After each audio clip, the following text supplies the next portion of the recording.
Bonjour à tous, un diaporama pour vous présenter une nouvelle notion qu'on peut étudier en ce qui concerne une fonction. Dans l'étude d'une fonction, il pourra y avoir une partie qui étudiera sa convexité. Alors on va définir ça tout de suite. Je vous dis juste pourquoi cette étude-là arrive seulement maintenant et pas dès le début. En fait, on aurait pu définir ce que c'est dès le début de l'année et voir comment l'étudier en pratique. Mais c'était pas mal d'avoir appris à dériver des fonctions à un ordre plus important que juste la dérivée première, de- d'avoir aussi une compréhension profonde de ce qu'apportent les dérivées successives euh, à l'évaluation de l'étude d'une fonction, notamment localement, qu'est-ce qui se passe. Donc c'est pour ça que ça arrive, qu'on donne ces précisions-là après l'étude notamment des dérivées successives d'une fonction et de ce qui se passe localement, et en même temps que l'étude des développements linéaires. Alors, tout d'abord, un peu d'intuition sur ce que c'est qu'une fonction convexe. Une fonction convexe, c'est quelque chose qui ressemble à ça. Et alors, il faudrait aussi que je vous dise à quoi ressemble une fonction pas convexe pour en avoir une bonne intuition, mais ça va venir après. Mais par exemple, si vous considérez la fonction cosinus ou la fonction sinus, euh, vous voyez que son graphe va être une alternance de morceaux qui ressemblent à ça et d'autres morceaux qui vont être, quant à eux, tournés vers le bas, donc dans l'autre sens, plutôt croissant puis décroissant. Et donc, une fonction est convexe quand elle est seulement de cette forme-là. Donc, en gros, une espèce de U, voilà, tournée vers le haut. Alors, comment décrire ça mathématiquement? Et une manière de voir, c'est que on peut se dire, par exemple, bah, cette fonction-là, elle commence sur la gauche, elle est décroissante, et puis après, elle est un peu moins décroissante, et puis à un moment, ça bascule. Donc, après le minimum, elle se met à être croissante, et puis encore plus croissante, etc. Donc ça, c'est une bonne manière de voir. C'est ce que j'ai dessiné, donc les flèches là, ça représente la dérivée en un point, c'est la pente de la droite. La flèche, c'est le vecteur directeur de la tangente, et cette tangente-là, elle a pour pente la dérivée de la fonction au point considéré. Donc là, ce qu'on a représenté, c'est la croissance de la quantité f'. Donc la dérivée est de plus en plus grande. Donc elle est assez négative, de moins en moins négative. Au niveau du minimum, elle est nulle, et après le minimum, elle se met à être positive. La dérivée est positive parce que la fonction redevient croissante. Donc une fonction décroissante, mais de moins en moins puis croissante, ça se traduit par une dérivée négative, de moins en moins négative puis positive, donc qui suit une évolution croissante. Et alors si on a le droit de dériver une deuxième fois, le fait que la dérivée première soit croissante, ça se traduit par le fait que la dérivée seconde est positive. La dérivée seconde, ça représente les variations de la dérivée première. Donc la dérivée première croissante, ça revient à dire que la dérivée seconde est positive. Donc voilà les deux critères pour caractériser une fonction convexe. Ce sera d'avoir une dérivée de plus en plus grande, donc qui peut être négative puis positive, ou alors toujours positive mais de plus en plus grande, toujours négative mais de moins en moins négative, de plus en plus grande aussi. Ou alors d'avoir une dérivée seconde tout simplement positive.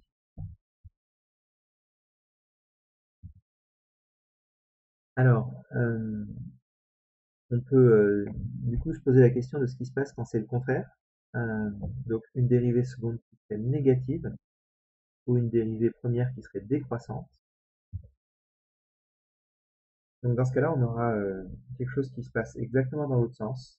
Une dérivée seconde négative, ça traduira que la dérivée peut être positive ou négative, mais en tout cas, elle va décroître.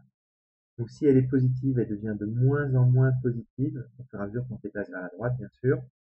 Et à partir du moment où elle est nulle, après elle va passer dans les négatives, être de plus en plus négative.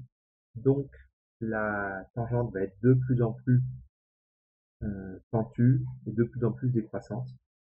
Et donc dans ce cas-là, ça va être euh, des caractéristiques d'une courbe qui sera plutôt sous forme d'une arche, comme ça, une arche de n, par exemple. Donc on voit que la fonction est croissante, mais elle croît de moins en moins vite. Puis, à partir de son maximum, elle se met à décroître et à décroître de plus en plus vite. Donc la dérivée, elle est positive de moins en moins grande, puis elle passe dans les négatives et elle devient de plus en plus négative. Donc voilà, cette intuition-là, c'est vraiment la bonne manière de penser la convexité. Euh, Déjà parce que quand vous étudiez une fonction, souvent c'est son allure que vous imaginez. Et donc, le sens, l'orientation de l'arche de la courbure de la fonction, ça caractérise vraiment totalement la convexité. Quand la courbe est tournée vers le haut, donc, comme l'est un U, la fonction est convexe. Quand la courbe est tournée vers le bas, comme il y a un N, comme l'est l'arche d'un pont par exemple, la fonction est concave. Donc ça, ces deux caractérisations, bien sûr, ça nécessite que la fonction soit au moins dérivable, en fait, on dira plutôt C1, et au moins 2 fois dérivable pour la caractérisation avec la dérivée seconde, donc on dira plutôt de classe C2. Donc tout ça, ça va se passer, le cadre du programme, en tout cas, c'est le cadre des fonctions qui sont de classe C2, pour aller en tout cas jusqu'à la dérivée seconde.